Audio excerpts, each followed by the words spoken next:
Hi friends, welcome back to our channel XYZ Brain. So, AP 10th class సంబంధించి English చూడండి. English official government model public question paper. దీంట్లో ఉండే reading comprehensions and grammar points ఇవన్నీ ఏది miss చేసుకోవద్దు, అన్నీ బాగా చూసుకోండి.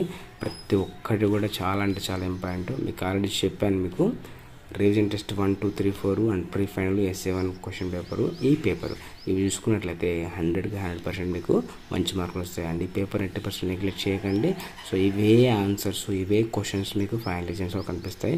I'm damn sure. సో దాంట్లో ఎలాంటి సందేహం లేదు. ఒక్కసారి మీరు వీటి మీద ఒకసారి ఫోకస్ చేయండి.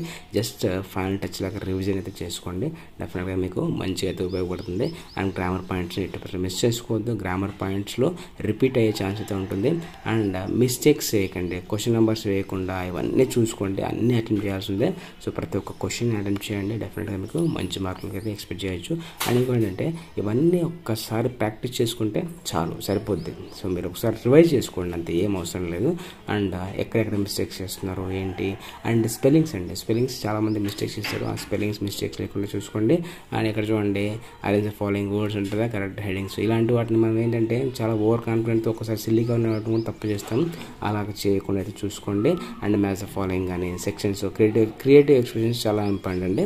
సో ఈ క్రియేటివ్ ఎక్స్పీరియన్స్లో చాలా మందికి మార్చిపోతూ ఉంటాయి. అంటే ద వే ఆఫ్ ప్రజెంటేషన్ సరిగా ఉండకపోవడం వల్ల. సో ఎలా ప్రజెంటేషన్ చేయాలి ఏంటంటే మీకు ఆల్రెడీ మీ టీచర్స్ చెప్పి ఉంటారు కాబట్టి ఒకసారి చూసుకోండి. మీ వాళ్ళ రివిజన్లో కూడా మీరు ఒకసారి ఏమైనా డౌట్ ఉంటే కనుక్కోండి. అండ్ రైట్ బయోగ్రఫికల్ స్కెచెస్, ఇవి కూడా చూసుకోండి మంచిగా.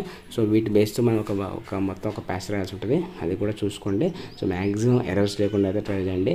ఎర్రర్స్ ఉండకూడదు. First 4 papers can decide your highest score, అది బాగా చూసుకోండి. అండ్ మనకేంటంటే జస్ట్ మనం అలా వెళ్తూ ఉంటాం అంతే, ఏదో ఫస్ట్ పేపర్ ఎగ్జైట్మెంట్లో ఏదో రాస్తుంటాం, కానీ మనం ఎగ్జైట్ అవ్వద్దు. పేపర్ ఎంత ఈజీగా ఉన్నా ఎగ్జైట్ అవ్వకుండా, సో మనం కూల్గా పీస్ఫుల్గా రాస్తే మీకు మంచి మార్కులు వస్తాయి. ఆ స్ట్రెస్ని ఓవర్కమ్ చేయండి. అండ్ ప్రజెంటేషన్ మీద ఎక్కువ ఫోకస్ చేయండి. Use proper headings, section, question numbers, Roman numbers and underlines must instead. And you have to underline each and every heading. And after completing your answer you must use one line. Okay na? I wish you very all the best and thanks for watching my video.